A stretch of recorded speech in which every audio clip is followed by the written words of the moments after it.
All right, everybody. Welcome to, I think, what's going to be season 8 of the Johnathan_Foster podcast. And we're going to have a lot of fun this season because we're going to spend several episodes talking about your favorite theology and my favorite theology, open and relational theology. Sometimes we call it process, sometimes we call it open and relational. Maybe, Andrew, sometimes I call it ORT rather than process because process is kind of pejorative for the crowd that I come from.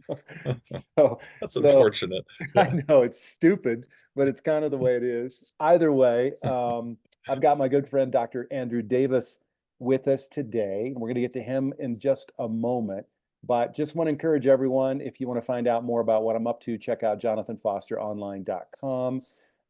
As you probably know, if you've listened to the show, I've got a few books out, including my most recent, which is very much an open and relational theological kind of foray into grief and loss and beauty and art called Indigo, the Color of Grief. And that's been going really well. So thanks for all of you for helping make that happen and reviewing it and participating in all of that.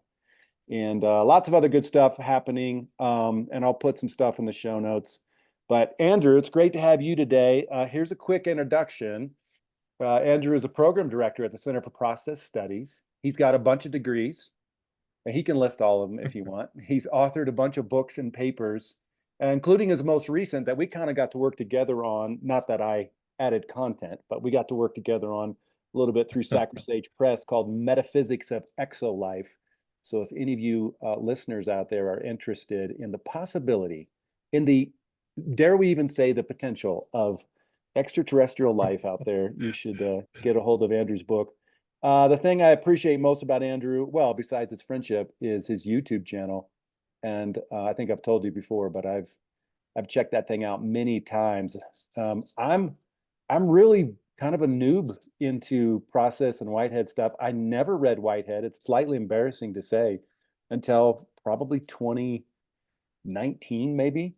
So when I jumped into Okay. this thing with Tom, doing this dissertation on Girard and ORT, I was like, just dive into the deep end. So I dialed up your YouTube videos multiple times, fell asleep more than once, not because they were boring, but because I was Hopefully my laying, voice is comforting to you. yeah, because your voice was comforting and because literally, I do think this is the truth. I was processing so much information. You're just, I think your brain sometimes just goes, it just shuts Sure. down, man. So Sure. I get anyhow, it. thanks for all that you do. You're genuinely like on a short list of scholars, open and relational process, Whiteheadian people around the world. And thanks for carving time out to be with us today. I appreciate it, Jonathan. Yeah, thank you very much for those kind comments and for your help on Metaphysics of Exolife. You were very helpful on the back end, certainly. And I wouldn't feel too bad about not reading much Whitehead. You have many trained PhD philosophers today who've never read Whitehead. So if you've That's read a right. little bit, you're already perhaps ahead of them. Well, and he's just one of those people, right? Where you wind up spending more time reading people who have read Whitehead and than you do actually Mhm. him. I mean, I have read him, but it's tough, man. It's Yeah, tough. it is. Well, that's a good place to start, though. Reading the Yeah, secondary literature is a great place to start. And when yeah, you have a handle on some of that, then you can start to dip into Whitehead. right, right. Whitehead read a page of Hegel and put it down.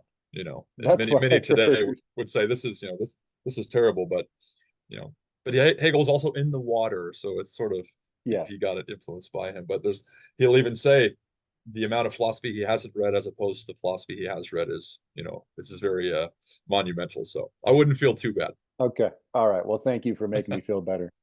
Well, so as you and I talked about, what I thought I might do, as I already mentioned, we're going to do several episodes on open and relational theology. And I thought this might be a really good way to start this season because I heard you speak, it's been almost 2 years ago now, not quite, but at OrtCon out in Wyoming. And that thing has Yeah, been stuck in my mind for a year and a half. I took a bunch of screenshots back earlier this week. I pulled them up they're still on my phone. Um, but great. you talked about 10 transitions that day that I thought were super helpful. And so as we think about, maybe this is a good way to frame it. If it's not, you can fix it, reframe it for us. But as Sure. we think about why do we need open and relational theology in our day and age? Well, here are 10 reasons, 10 transitions that are happening, in fact, probably have already happened in our Mm, society that opens us up to the need for moving in this direction so that, and of course, my emphasis is a little bit more theology, but opens us up to a more expansive theology. Would that be a fair way to kind of frame this? absolutely. Absolutely. Yeah. I mean, as we think we live, says Whitehead, right? So there's this sense in which ideas, theory implicates and flows into our practice. And when our ideas begin to change, presumably our practice begins to change too. So definitely. And I love these transitions. I've been thinking through them, over the last couple of years as well. And they're not just theological, there's an existential dimension to them too. So the sense in which making these transitions impacts how we think about ourselves, our existence, and how we relate to the world. Um, but as well, our thinking about God, right? How we think about God, how we live and move and have a relation to God. So these ideas, I think, are very important. Um, and there's a precedent for this that runs all the way back to the philosophical depths of the tradition. Socrates, for example, I think of his famous statement, the unexamined life is not worth living, right? And that's a great statement, but we should also flip it around. We should invert it and say the unlived life is not worth examining, right? So we have this task in the philosophical endeavor where our examination and our living comes together. And if we fall to either side of that, if we overly examine our life and neglect to live it, right? This is the critique of the armchair sort of approach to philosophy. We're so heavenly minded, we're no earthly good, right? We might say that of some theologians as well. But if all we do is live indulgently without examining our life on the other end, we're also going to fall into a pit in that regard. So there's this beautiful tension, I think, in the tradition philosophically, where philosophy should be a guide for living. It should be practical. Um, and I think process thinkers, open relational thinkers in particular, have a set of ideas, based not just on Whitehead, but others, that allow certain transitions to take place. And to live it out practically should be a goal of ours and not just contemplating it theoretically. So I'm trying to do that at least in part, even though I love the theory, you know that about. Yeah. No, that's really good. And I would add to that, like, just to take off what you're saying, yeah, scientifically, these things are already transitioning and changing. And so, Hmm. so in a social way, in a very real cultural way, our culture is already adopting some of these things. Some of them they're not as much as others, but in many ways Yeah, they are. And so all of it is like so entangled and interconnected. It's helpful to think about this in terms of how we form our theology because it's already we're already kind of living it, right? absolutely. Well, that should be the goal. Yeah, that should be the goal. So I think the culture is definitely making shifts, making moves towards this much more organic, interrelated universe that we're going to be talking about. But there's still a lot of room to make those Right, transitions still. right, right, Um, right. and that's just the nature of ideas. The changing of ideas takes a long time, and when civilizations change in terms of ideology, it often takes a long time. But it's happening, and the sciences help us with that. Philosophy helps with that. Theology and spirituality help us with that in modes of practice. Yeah. So it's an exciting time, It is. that's for It's sure. it's a wild, sometimes I use the word undomesticated. It is an undomesticated time that we live Yeah, in, which good. brings chaos, but also potential. So Yeah, so it's good. yeah, All right. Well, absolutely. here's 10 of them. We may get to all of them today. We may not, and we may get to more. I don't know. But how about I'll list each one and then I'll just let you riff on it and we'll see where the Sure. dialogue goes. But the first Hmm. transition is this transition from exception to exemplification. What does that mean? Help us to understand that. All right. Yes. Well, this is, I think, one of my favorite transitions, really. And these we should say for viewers too, there's no particular chronological order here that we're Right, sort of right. going through. We're But non-linear if one of people. that's right, that's right. So this one is so important because um, what to go back to Whitehead, he critiques the whole development of modern science and philosophy in their stubborn tendency to abstract or to take the human experiential element out of nature. And one way we can think about that is the human experiential element. almost the human existent element was treated as an exception to, rather than an exemplification of everything that the world was doing. Um, and so he critiques this tendency because science wants to, approach nature and study it objectively. And that's a laudable goal. That's excellent. And to do so, we methodologically take ourselves out of the picture, and then often forget to put ourselves back in. So the first transition is beautiful because it's Whitehead's reminder that we are an expression of this universe, its nature and its character. We are not an exception to it. We are an exemplification of it. And when we begin to see that, this changes our whole understanding of what this universe is up to. So one metaphor that I like to use is the plant metaphor. So it's not as if we've been dropped into the universe from somewhere else so that we could be totally different from it. Rather, we've grown out of the universe as a plant grows out of soil. And there's an intrinsic connection between a plant and the soil which nurtured its growth. And analogically, I'd say there's an intrinsic connection between who we are as a product of the universe and what this universe is ultimately up to. So I think the significance of this is, assumed in our disciplines in some way, but the implications of it are not really drawn out. For example, we develop a worldview that's uh, based on a reductive understanding of dead insentient matter, right? Without experience, without value, without purpose, right? And this is the only worldview you can come to if you've completely abstracted the human experiential element out of it. Um, so it's just such an important transition. One statement that Whitehead offers is that we are essentially geography, right? We are as natural as the river, the rain, the trees. We are actually the most intimate side of the world that we know. And he has this great statement where he essentially says, grab your microscope and go in with a microscopic precision. He says, you can't tell me where your body ends and the external world begins, right? So it's this almost mystical fusion with nature, that we're an expression of this universe. There's nothing else that we can be. And what this means for us in terms of belonging to this universe is extremely significant, I would argue, because we've heard a lot of talk about the meaning crisis, and different contours of the meaning crisis. And I think one of those um, is certainly linked to feelings of isolation, feelings of not belonging to this universe, to ourselves, to God, and to others. So I think it's a beautiful transition to mend us back to who and what we are. We're an expression of this universe. We're a part of it and not apart from it.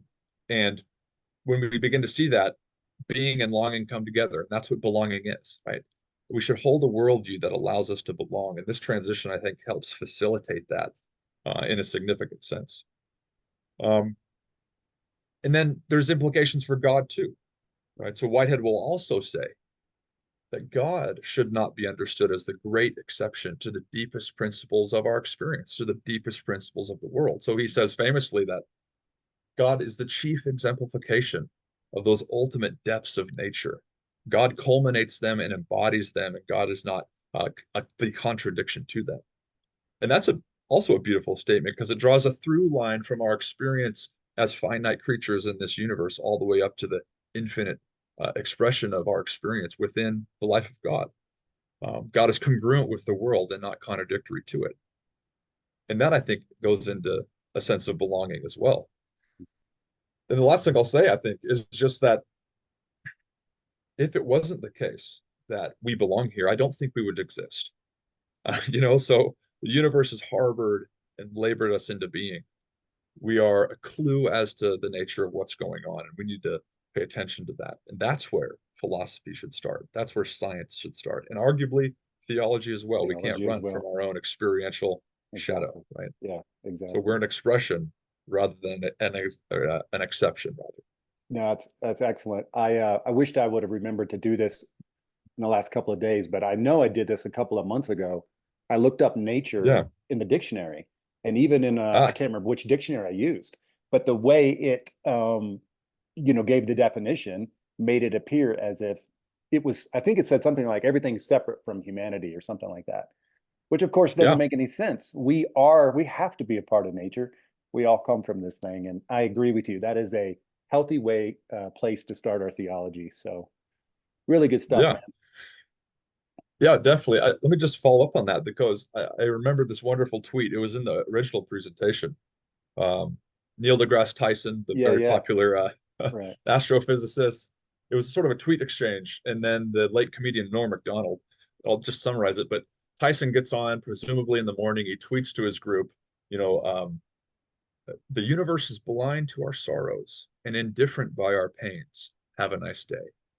It's just sort of, there's a very comforting way to start your day. Right. To which McDonald responds, and I won't remember exactly what he said, but he says, Neil, there's a logic flaw in your little aphorism here because you've taken yourself out of this situation as if though you were separate or superior to this universe.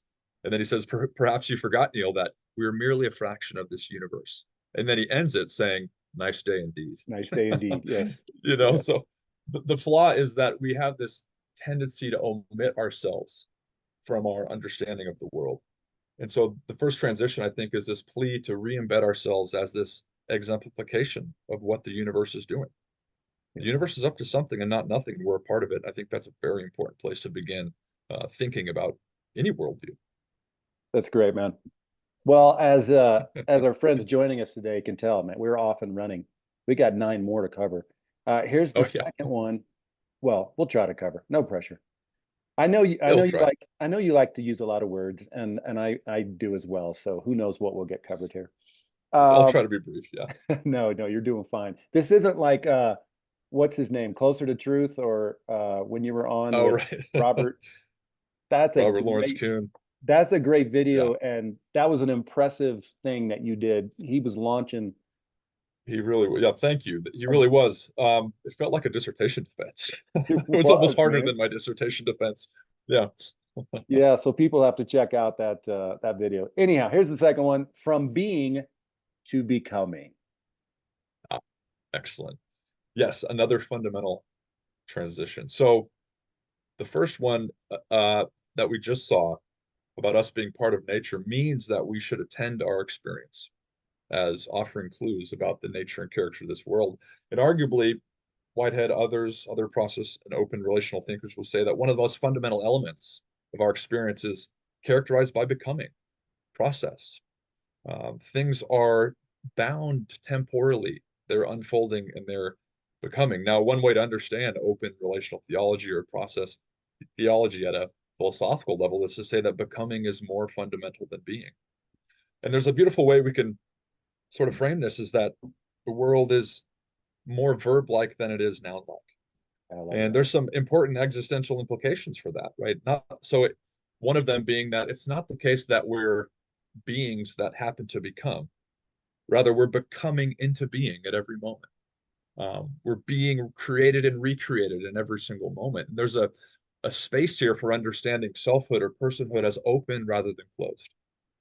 And that to me is very significant. Um, that we don't have to be stuck in the repetitions or the fixations of a noun-like world, the fixations of the past.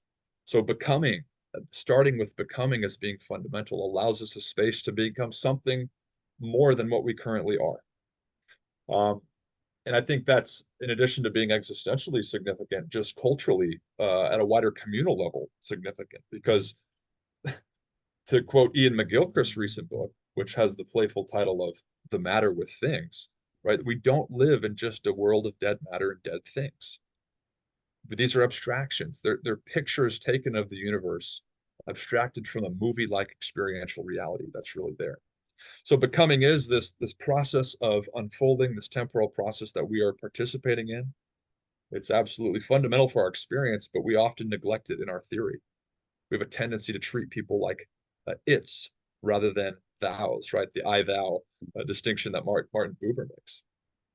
And I think when we think about God too, God has been conceived historically more in terms of being rather than becoming. In fact, God was, as Aquinas said in a fancy way, ipsum esse subsistens, right? The subsistent act of to be itself. God was being, and becoming was utterly neglected, right? And here's another way in which God is the great antithesis or the great contradiction to our experience. And yet, for open relational thinkers, God is fundamental and unchanging in being. God's being, that the fact that God exists doesn't change, but God's experience is fundamentally becoming. God is in relationship to the entire becoming world. Um, And I think this is just very significant too, because we face theological problems. How can God know the world if God is completely unchanging in all respects? Some, like Aristotle, others would say, well, God doesn't, because no change or becoming can be admitted to God, because that would mean divine perfection would be compromised. So I think there's this beautiful corollary in this transition where we get to rethink divine perfection based on divine becoming and not just divine being. There's no reason why perfection demands unchangingness, especially with what we know of the world. Mhm. And the world reflects in part God, if we are to hold on to our first transition too. And it's not all that controversial. It's not a statement of pantheism. It's a statement of general revelation, which the tradition has always said, right? We can learn something of God based upon our reason and our experience in adjudicating and navigating the world. So becoming is not something that is contradictory to God. It's certainly not contradictory to us. We need to think at the level of becoming first, rather than just being the level of verbs first, a verb-like reality, rather than a noun-like reality. Mhm. So how's that? That's awesome. I was thinking of, Tom likes to talk about the experience essence binate of God. And that's what I thought Yeah, of when you were talking about that. So the essence for many open relational thinkers, and certainly for me, is love. And necessarily then, if it's love, the experience is constantly being, you know, compressed and contracted and changed based on all the interactions with our creation. So becoming has to be it. Has to be. right, right. It would be odd if the foundations of reality, which brought us into being, were the opposite of what has been produced. So there's that through line that I'm sort of interested in again.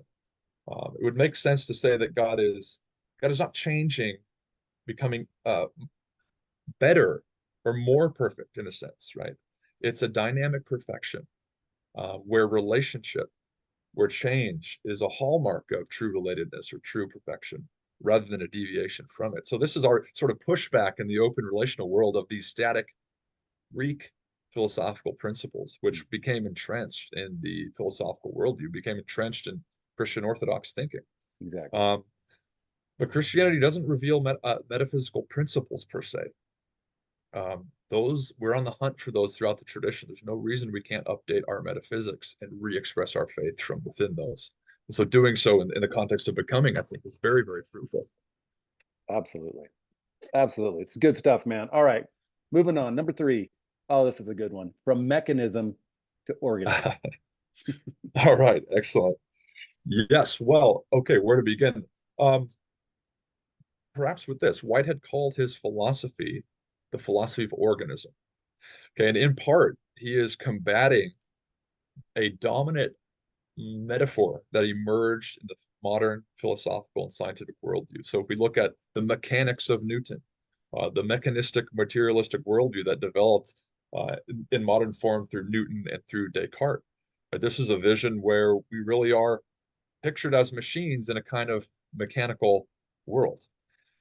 The wonderful thing about Whitehead is he writes right in the midst of this whole mechanical paradigm collapsing. He has great statements. He said, Newton's universe bit by bit slowly sort of crumbles, and what's revealed behind it is just a fluid universe. This much more organic, this much more interrelated and becoming world.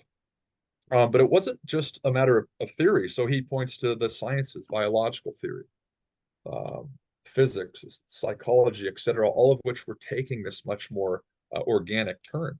Yeah, And so can part I of, interrupt you real quick? yeah, Wasn't sure, he sure. at one of the presentations with Einstein with respect to the theory of relativity? And so he's literally there Yeah, watching, as you talk about the old Newtonian world is crumbling before his eyes in many respects. absolutely. Well, and he was in dialogue with Einstein. He wrote a alternative to Einstein's theory of relativity. They had their own squabbles about time and becoming. But absolutely, he says basically, great statement, a personal statement. He says, basically, we physicists, we mathematicians were confident that we basically had figured out the universe, right? And he draws this hilarious comment. I won't be able to repeat the whole thing where they were just blown away, right? They everything they thought was settled, um, had crumbled, and a whole new universe was emerging. So to label this universe organic, again, it is a metaphor, but it's not it's not a wild metaphor because we are an organic emergence out of this universe. So to begin to think in terms of organism rather than mechanism becomes very important. So what would that look like? Well, in part, we're not dealing in push and pull relations per se at the depths of reality, right? At the level of God, God is not an external designer that is bringing the world into being from out there and then running off somewhere else. This is the deistic claim, that was sort of prevalent in the 19th century. But we're dealing with real organic evolution where experience is developing. Um, and so at a theological level, I love it because Whitehead offers a certain theological rage against the machine. That's what I like to sort of put it, where God is pictured as being intimately entangled with the world process, where the right understanding is symbiotic, right? There's a symbiotic connection between God and the world. There are environments that influence that affect each other. And so to be playful, Whitehead, if you're going to be shopping organic for your food, after all, why don't you also shop organic with your philosophy, right? So he is wanting to bring a worldview up to par with what human experience reveals, with what the sciences reveal, and this shift from mechanism to organism is one way of doing that. And so I guess the last thing I'll say is science and philosophy always deals with metaphors. Theology deals in metaphors, right? We attempt to speak about things um, that language can't quite grasp. We experience far more than language can grasp. And so again, the organic metaphor is just a metaphor, um, but it's linked to our experience. And I think it far outweighs this mechanistic understanding. If we treat people mechanically, this is related to treating them as noun-like things too, right? We're at moral faults in that regard. So I think the relatedness that comes from thinking at the level of organism rather than mechanism first can have so many different implications. And I bet you could agree with that in the open relational expression of this too. I mean, would you say so? Absolutely. And just thinking in terms again of the entanglement of God, our Mm, mutual friend that you're closer to than I am, but Ilia DeLeo, I just yeah, read her most recent book. In fact, you're doing a book with her, aren't you? Coming out sometime that's soon? right. Yeah, we just signed a contract with Orbis Books for a Yeah, book on Whitehead and Teilhard. It's going to be an that's excellent, awesome. excellent book. Yeah, Yeah, yeah, that's going that's to be gonna be great. fun. Anyhow, I just read her most recent, and sorry, the name's escaping me, the book, but The not yet God. that there you go, exactly. But the divine entanglement that she talks about a lot in there, and I'm sure other people have used that phrase as well, but that's what I'm thinking of a lot here. And just my Yeah. approach to the divine now is just quite a bit different. Actually, there's a lot of similarity to the way it used to be because I Mm, intuited some of this. I think a lot of us do. I just didn't have the language yeah. for it. I just didn't realize I was actually allowed to think in this way. Yeah. So it's fun that my theology matches up with what I'm intuiting. It's a really great point. Yeah, because often folks who discover open relational process thinking say, I felt I intuited this as the way things might be in some sense, but what I've been given now is the conceptual base for this, the way of expressing that. So, and I think that's thoroughly consistent with this emphasis on human experience. Um, but I know we'll get to that more Yep. as we continue on here. Excellent, excellent. All right, number four. Holy cow, we're only at number four. From from independence to mutual imminence. I feel like we should have really nice epic music behind each one of these, but I'm not going to do it. I've sworn it off. This can be us. No problem. That's okay. Yeah, this too is a very important one of my favorite transitions, right? From independence to mutual eminence. So let's go back to one of Whitehead's principal critiques again of the philosophical, scientific, and theological tradition. He says that they've essentially been obsessed with categories of independence, isolation, and non-relation. So at one point, he even says that this is the great misconception of all of philosophy, that we've sort of pedestalized these notions of independence, isolation, and non-relation. We made them orthodox in modern philosophy. And it's no wonder that we see the world as made of independent dead pellets of matter that are only externally related, right? There's that sort of, again, that mechanistic sort of notion. So one way I like to be playful with respect to this discussion is by harping on poor Rene Descartes, right? the father of modern philosophy. So Descartes defined a substance. That's a fancy philosophical term, that which stands under, right? It's an ancient term in many ways. But his modern definition of a substance out of which all the world is made, he defined as an existing thing which requires nothing but itself in order to exist. And so this is what I like to playfully call Descartes' nothing but syndrome, right? And it's a syndrome that, didn't he sort of highlighted, he turned the volume up on it quite a bit in the modern world. It was there in the tradition, but it's one that we again face today, right? We see ourselves as nothing but ourselves. It's one that banishes relationality. It's one that banishes this deep relatedness that we sort of have been talking about. And Whitehead says it's this final sort of conclusion of independence that I'm rejecting. Right. So in its place, he says the world must be seen in terms of interwovenness, of that deep relationality. And one way in which he labels that is through this language of mutual immanence. And all that means is that who we are is utterly woven and independent with everything else, right? Mhm. That there's a mutuality among our relationships of our coming and going. It's almost this Buddhist notion, right, of pratitya samuppada, the dependent origination of all things in their coming and going. Um, and again, you can see the practical implications of this because if we treat others as just independent silos, we treat our disciplines as independent silos, countries as independent silos, requiring nothing but themselves in order to exist. We're back in that sort of mechanical frame again. And we've also had a nothing but God, Right. right? God was pictured as the supreme expression of nothing but existence, ultimately independent, ultimately isolated, ultimately unrelated to the world. And so this transition is to collapse all that as much as the Newtonian collapse, right? To re-embed our relatedness into our theory. And this includes God as well, such that Whitehead will say that there is no being, not even God himself, that requires nothing but himself in order to exist, right? So it's a sort of beautiful expression of that. We're not independent statues where we have roots because we're organisms that go deep down behind us into nature and all the way above us into God, as it were. Mm. So, I mean, maybe you'll want to say more about that in your own life, but it's a fundamental transition and it's related to everything that's gone before us in this conversation too.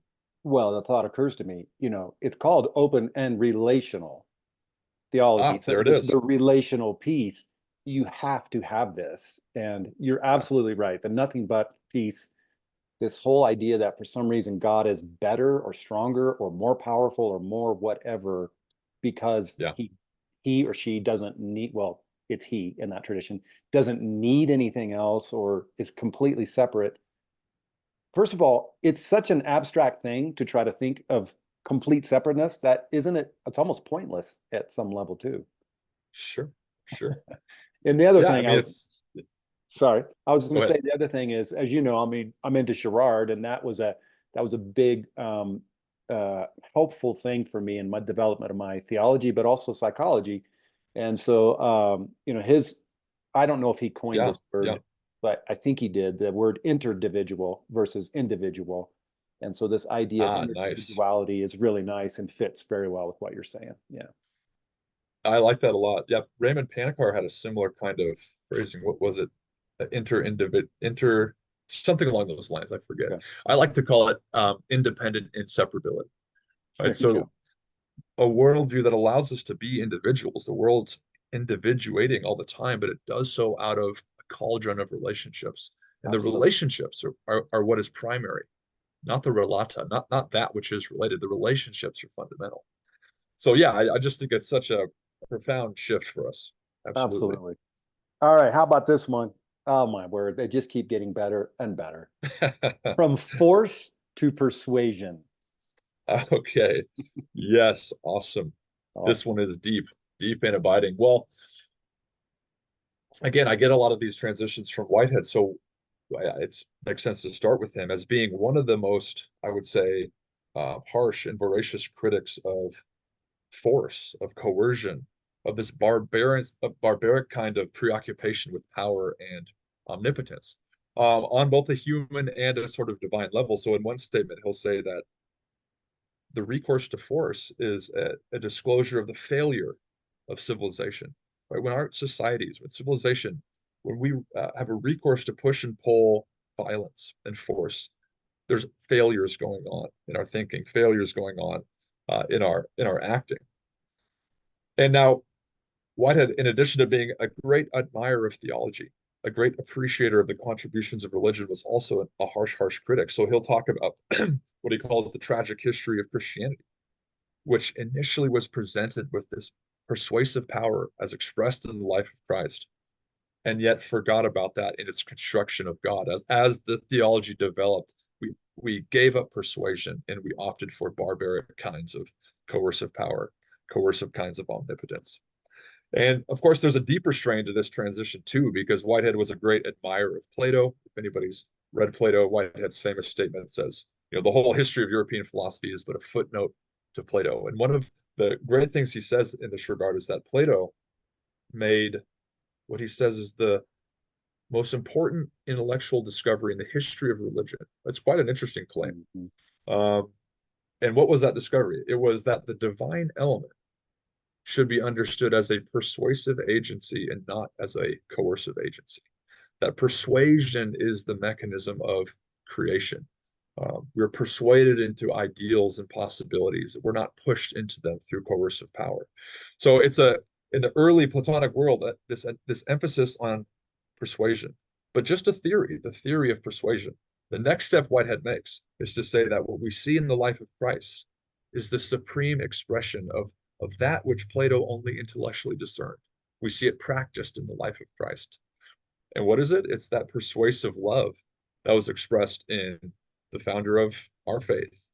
And so it's just such an important transition. And Whitehead, in the deep sense, is calling us back to understanding divine power as persuasion. It's not weakness. It's that power that is consistent with the nature of God as goodness, of beauty, as love, as Tom Ord would tell us. And the last thing I'll say is be on the lookout for great text, hopefully this year. And the title of that is From Force to Persuasion, Process Relational Perspectives on Power and the God of Love, where we're sort of situating this shift back to persuasion in the context of theology, politics, spirituality, religion. Um, Let me say one last thing on this transition. Why should we think of divine power as the power of Hitler and not Mother Teresa? It's like this coercive power, which involves push and pull, a tug of war match, interventions from some exterior place, rather than that evocative, inward, persuasive power. And it does a lot for the problem of evil too, because open relational thinkers are saying this is God's modus operandi. It's God's way of acting, and that God, in fact, can't use the kind of barbaric power that would exclude love from God's nature. God is governed by love, and divine power flows from the divine love. Therefore, divine love or divine power is necessarily persuasive. Whitehead didn't put it quite that way, but that's a spin on it. Yeah. Oh my word. But there's so many great things. I feel like we should take an offering. This is so good. I have an altar call Sure, or sure. something right here. Um, Yeah, but this has been so important for me. Of course, totally. my little dissertation was called Theology of Consent.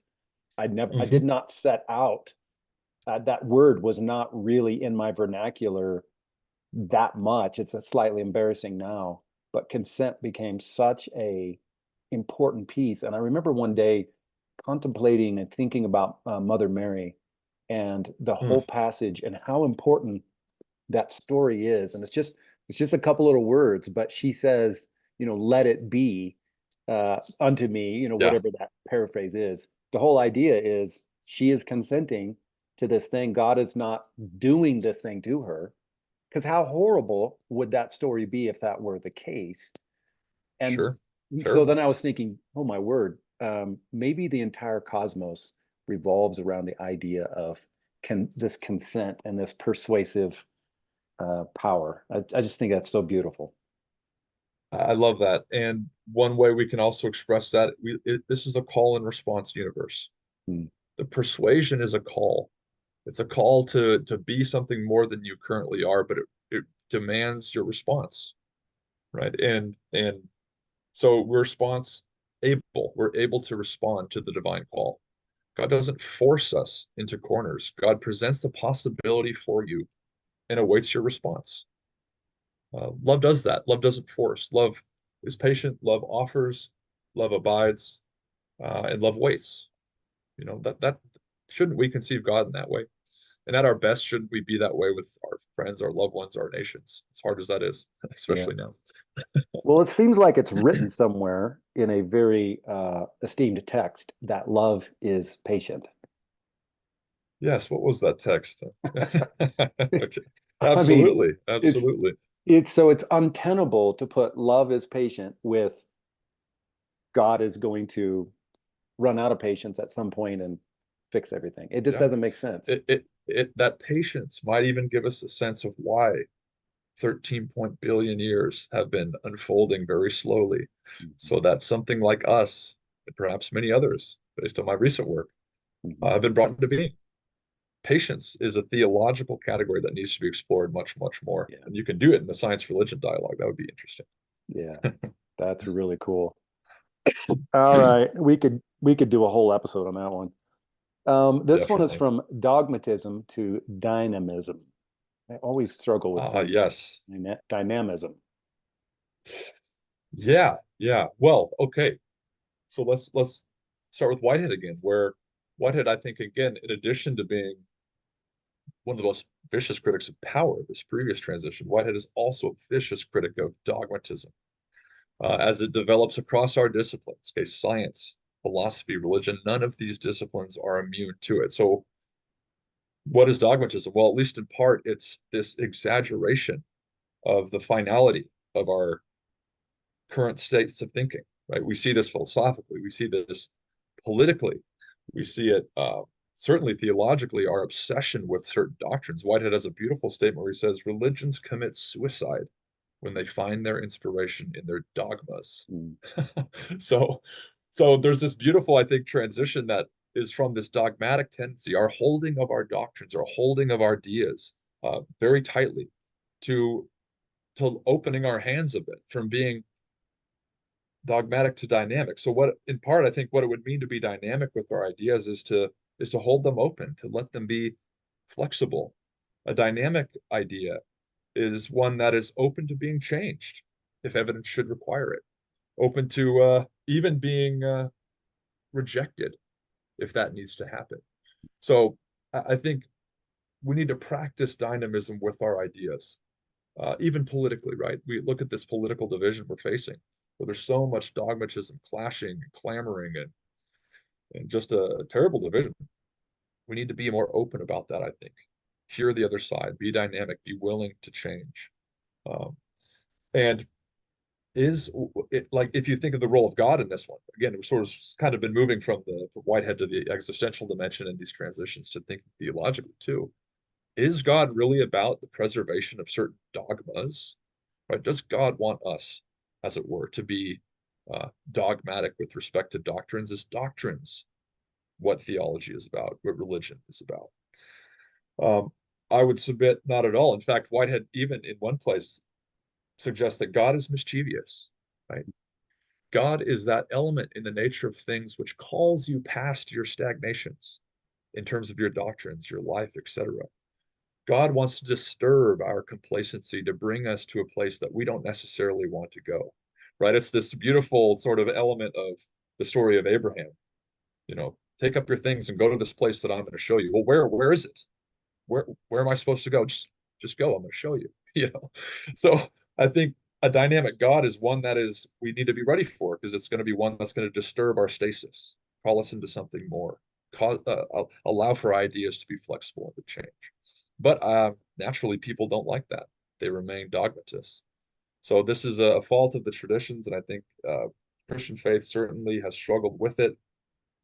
Let us be more dynamic rather than dogmatic. That's what this transition is about. Yeah, it's so true. A built-in problem, though, so a question I have is, of course, you have to try to figure out how to order your world, and one of the ways we order our worlds is, well, for example, in your world and my world, we write. So we put words on a page, that Yeah. that can easily become dogmatic.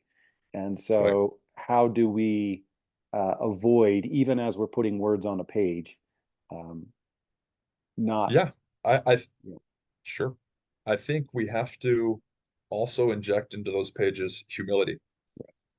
You know, uh, Whitehead says the merest hint of dogmatic certainty in philosophic discussion is an exhibition of folly. mhm. So I hope when I write, I'm working on a Whitehead book now, I'm trying to write with humility. Things are not utterly settled. And when people think they are, that's when you can launch into a place of dogmatism and utter You know, certainty. what's interesting is the day and age we live in, we can literally update a text and That's within right. hours on Amazon or Barnes and Noble or wherever, and we could, Yeah, which is fascinating. You could get stuck with constantly, not landing on something, but also that's sure. kind of cool. So we have that ability to edit our stuff on the fly now. Indeed. I like it. Yeah. I like it. Not so much on recorded podcasts, This is though. true. This is true. Although maybe AI in the near future will probably help Maybe, us. Probably help us. maybe indeed. All right. How about if you didn't think they were good so far, how about from passivity to creativity? Awesome. Yes. Good. Okay. Well, perhaps alongside the great French philosopher, Henri Bergson, who's another process open kind of thinker. Whitehead gives this creativity, that word, a fundamental philosophic meaning, a fundamental importance, I think, for the philosophical tradition that's really, really unmatched, almost single-handedly. So creativity for him represents this restless becoming, right? Creativity, if we want to hark back to another transition, is what makes it the case in the universe that becoming is more fundamental than being. So we are expressions of creativity. Every entity is an expression of creativity, but also has a role of agency. We shape the creativity in the universe in personal ways. It is a part of us, but it also transcends us. So one thing I think that I emphasized in the original presentation, you can't say that I'm not creative in Whitehead's universe. In an open and relational universe, you're not only a product of a creativity that transcends you, this creativity of the cosmos, but that creativity should be expressed through you. And you have this ability to funnel it, to canalize it, to do things with it as a source for meaning. I think you agree. Music, art, dance, any domain of expression has to do with creativity. And when we're passive, passivity spells death. When we see a culture that's passive, it's in decline. So I think there's something beautiful about creativity breathing life back into the universe. And at least for Whitehead's world, we're agents of that creativity. Now, if we jump to the level of God beyond us, God too is this primordial expression of creativity in the universe. God is what gives creativity a character in the cosmos and gives that to us so that we can then channel it through our own agency or our own creativity. So I think creativity in theology is essential. I don't think that theology is about finding out what's true and just stating it baldly. I think it's about finding the truth and expressing it in the most creative way possible. We need creativity in our theology. And doing so would help us be less dogmatic, again, to see the ways in which these transitions are intersected. But you're a pretty creative guy, Johnathan. I know that about you. Well, I don't know about that, but I'm definitely interested in it and I'm intrigued in it. And I realized years ago, even though I've spent most of my life pastoring, that really at heart I'm an Hmm. artist. And one of the Yeah. things that I realized as an artist that I loved was, let's just say in the world of music, but is tension. I loved suspended chords and I loved inharmonics Nice. and sevenths and ninths. And the songs that were always just like this 1, 3, 5 chord, three or four chords, just get Yeah. really boring quick. And so I Sure. literally, I remember being in my late 20s when I was first pastoring, early 30s, I literally would sit and think about the tension of music and what I enjoyed. And then I would try to overlay that into my theology, which, well, my vernacular is still limited and my brain's still limited, but it definitely was then too. And that was really helpful for me because then I was like, oh, Yeah, now I get it. Like there's not one particular way this has to go. And there's something that's really beautiful that's happening in the midst of my life and in the life of this church, maybe, or in the life of these people I'm working with. So yeah, this creativity thing is means a totally. lot to Yeah. me. Oh, I think it's deep and abiding uh, for me too. And and when we begin to see that God is a creative agent as well, right? So this uh, creatio continua, continuous creation, which is an important part of the theological tradition, right? So that creation is not a one and done event of the past. It's not Mm-hmm. behind us. Mm-hmm. It's present. It's now. It's up ahead. Mm-hmm. Creativity is ongoing. Co-creativity is ongoing. So Whitehead will push back at the tradition, saying it faults to the extent that it thinks that God is the only source of creativity in the universe. Mm-hmm. God's role is the creation of co-creators, the creation of self-creators Mm-hmm. that also bring their own novelty, their own creativity into being. And so it's a beautiful vision of that. And the various domains of creativity you were mentioning, art, pastoring, preaching, etc. Creativity pervades our life. So let us not be passive. Let us adopt a stance of creativity. And there's many ways to do that, I think. You know what else? I had never really thought about it this way until a couple of years ago, but watching some video of the, like probably Hawaiian Islands, but the islands literally still forming, the fire and the water. And I'm like, it hit me in a new way, like, oh, wait, Yeah, that's creation. That's that's that's right. not what God did in a 7 day period, whatever. It's literally kind of in Way that. back when. Right. We're kind of in this seventh, so to speak, right? Is that a way to look at it? We're in the seventh day kind of thing where we're Sure. co-creating with God, and it's literally happening underneath our feet. That's the reality. Absolutely. Yeah, and it's not as if scripture doesn't support this, right? I mean, Right. not a literal reading of scripture. But for example, let us bring into being mankind, right? Who is the Right. us in that question? Mhm. And now there's a lot of, interpretations of that. I like to think of it as God in nature, Mhm. God in what has been brought into being thus far, now collaborating creatively to bring in a new being such as ourselves. So there's definitely room for reading this creativity in scripture and certainly beyond it. Absolutely. Absolutely. All right, number 8, from decadence to adventure. All right. Excellent. Well, you can see how these are, They're all intertwined in a deep interconnected. way. Yes. Yeah. Totally. Well, where to begin? Whitehead was a great fan of adventure. He thought that without adventure, civilization dies. Um, and if I could recommend a book to you, perhaps you've read it, I'm sure you have for your text, but certainly to your listeners, read his book, Adventures of Ideas. So this is his philosophy of civilization. In many ways, it's a very readable book. But one of the things he says in there is that, what does he say? He says, advance or decadence are our only Right. options, right? That and decadence, right, is this again, this comfort, this this stasis. We're content with what we've accomplished thus far. We're just going to enjoy and relax now.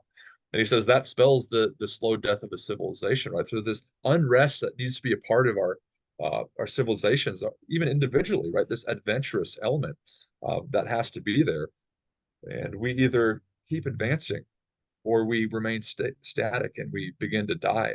And again, we see examples of this, I think, all throughout our culture. We have excessive, especially in the West, luxury, excessive comfort. We've become decadent. And I would argue with a lot of people that our society has not become better, right? So we have to keep that creative element alive. That creative element contributes to this element of adventure, keeping the possible alive, what still can be. And I think if you think about this with respect to God, again, what is God's aim in creation? Let's create a world that I know which world I'm going to create. I'm going to know what's going to happen in the future. Everything's settled. This is not an adventurous picture. And what modern cosmology will tell us, if anyone is listening, is that this is an adventurous exploratory cosmos. And that we, as expressions of it, have to keep that adventure going in and through our lives, through art, through creativity, etc. Um, but there's a more beautiful vision too, that God is found in the adventure. Um, and not opposed to it. God's role is not to keep you satisfied.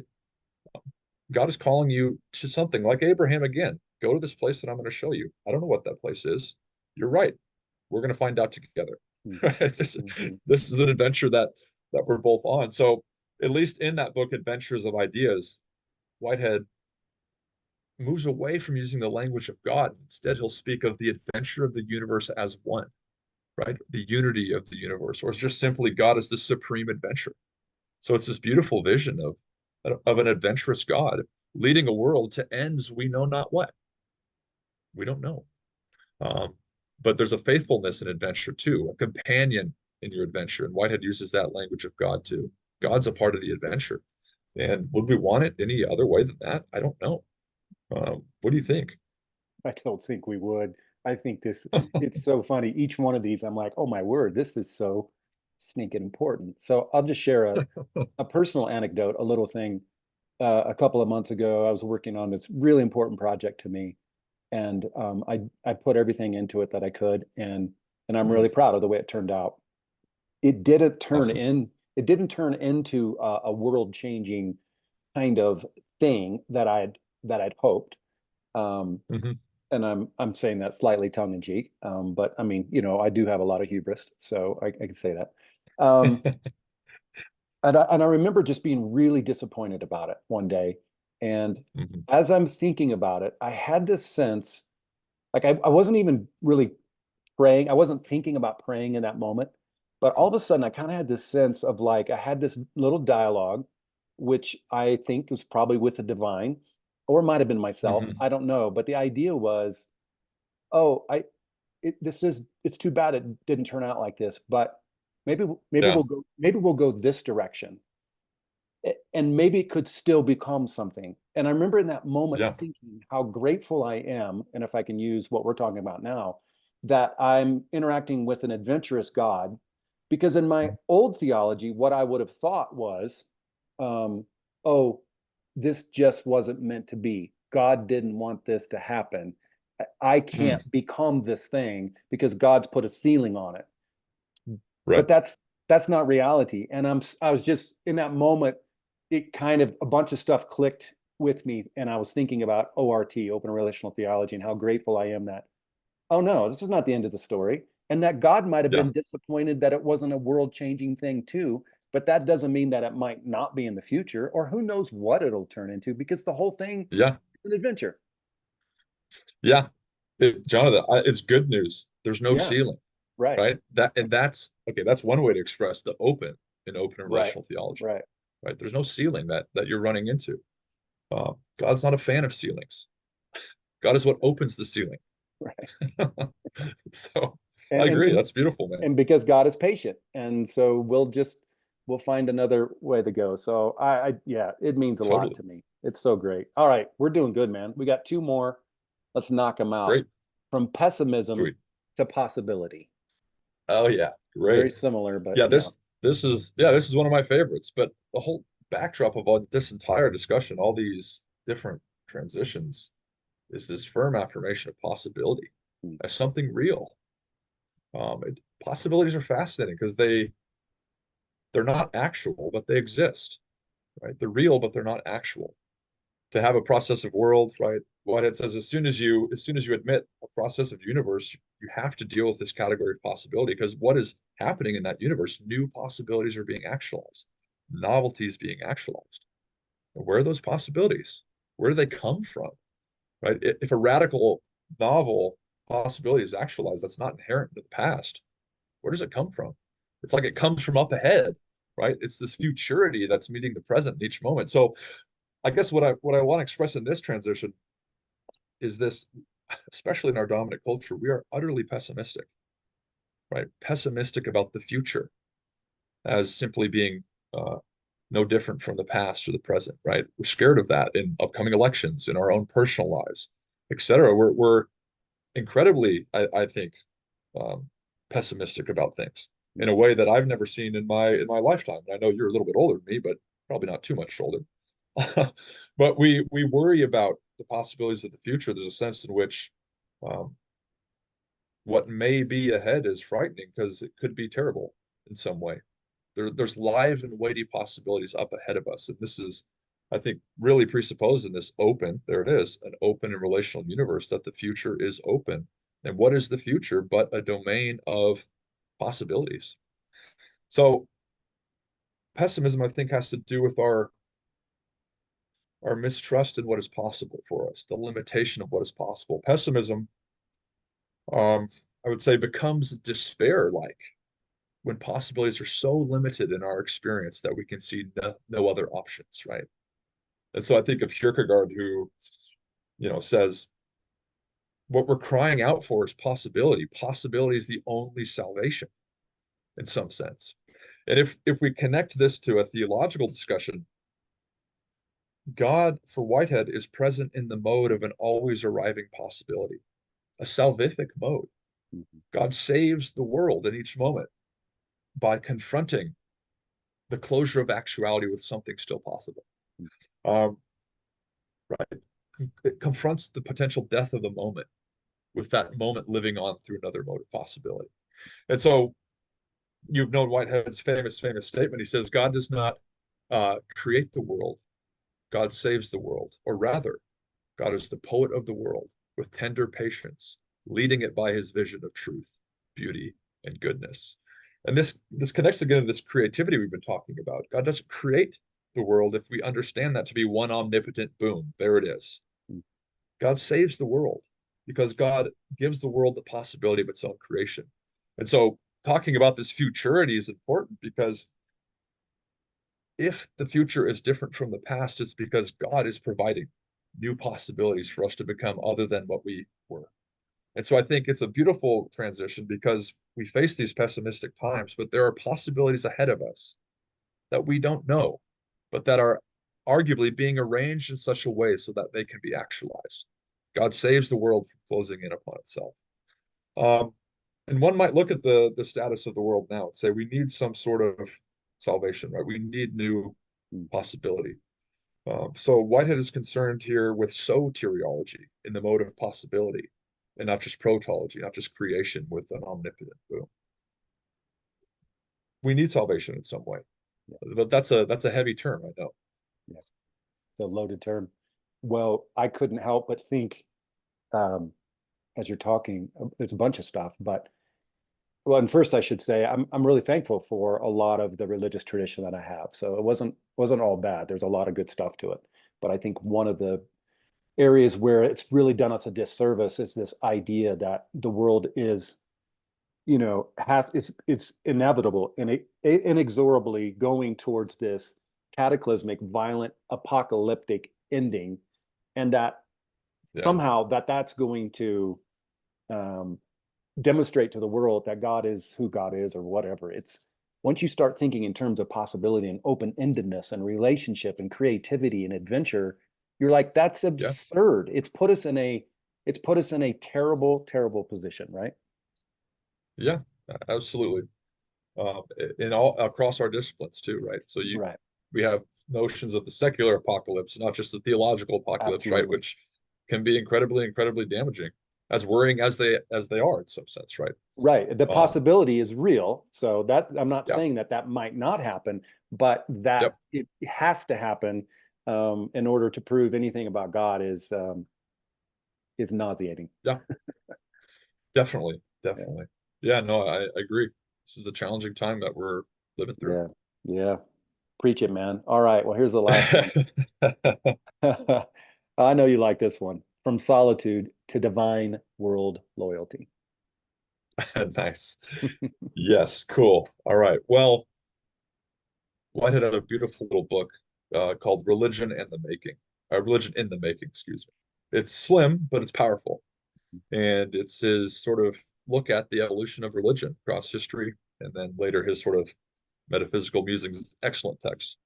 Anyway, one of the main concepts that he employs in that book is this notion of solitude as being essential and a part of religion. In fact, he even says it belongs to the religious spirit to feel forsaken, to be solitary. He even says if you're never solitary, you're never religious, right? It's like this phase of religion, this evolution of religion where we confront the fact that we are alone that we're individuals in this universe. But of course, there's another rendering of that just in dominant culture. It's sort of related to this thing like vision of the world. We're just solitary individuals, and well, that's it, you know. But as he speaks about the evolution of religion, he says there's this question that a person in their solitude asks, something along the lines of, what in the attainment of value is the purpose of life, of what I should be doing? And then he says there's no way to answer that question without merging the solitary individual with the world itself. Right. So there's this beautiful connection or movement from the individual to what he calls the religion as world loyalty. Right. So that this movement from ourselves out to domains beyond ourselves, and that this domain beyond ourselves, this loyalty to the world, which arguably we need today, is the utmost part of religious sort of allegiance. Now, if God is not loyal to the world, we have good reason not to be loyal to the world either, right? So there's certainly portraits of God. You just mentioned in your previous comment, right? The apocalyptic scenario where God brings this world to an apocalyptic end, uh, and that's it, right? So the whole saga of the Left Behind series, right, are sort of based in this this idea that, well, you know, we don't want to be here, you know, we should go somewhere else, somewhere better. But so I think Whitehead gives us a vision of God's, again, entanglement, God's loyalty to the world. And if God's loyal to the world, how can we afford not to be? Of course, what that looks like is challenging. It would require loyalty to self, loyalty to family, loyalty to friends. Loyalty is an important part of existence, and as well as loyalty to God. But I think it's important to see that loyalty to God, it cannot be done without loyalty to neighbor, loyalty to world, right? It's this sort of deeply Christian refrain that we have to love our neighbor as ourselves, and love ourselves as well as the precondition of that. A healthy love, it's not a cocky thing, but we should be a friend to ourselves, remain loyal to who we are and who we know we can be. So solitude belongs. All of us feel solitude. Um, but in our solitude, let us not forget about the world. And let's not forget the fact that God too is loyal to this world. Um, and I use the language of companionship in the transition or two ago. But one of my favorite statements of Whitehead is that God is the great companion, the fellow sufferer who understands. And what is that but an expression of loyalty, right? A mutual loyalty, suffering with. Um, so yeah, I mean, we could say a lot about that, I'm sure, but this mutual loyalty, moving from solitude to divine world loyalty. Only, I mean, yeah, there's so much to say. Um, Yeah. I struggle with the word loyalty, Mm.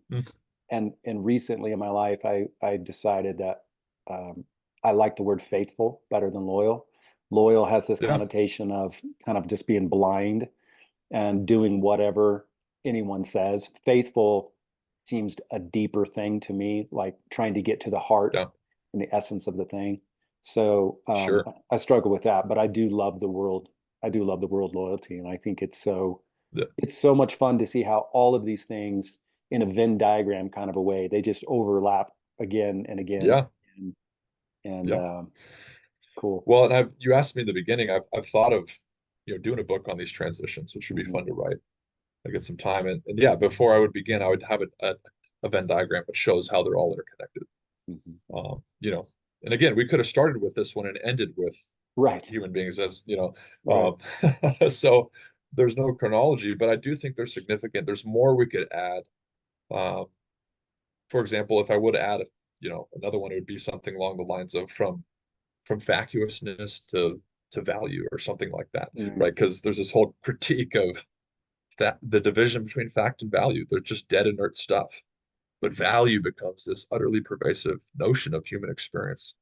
So there's yeah, more transitions we can add to these 10. There's not just 10, but I hope whoever's listening, right, will get you started in thinking about how Whitehead's thinking, but not just Whitehead, open relational thinking can really transition how we think and how we live. And as we began, right, as we think we live, we yeah, don't just, as Socrates said, we don't just sort of live our life without examining it. We shouldn't examine it without living it. We need both of these things, and ideas come into play there in a big way.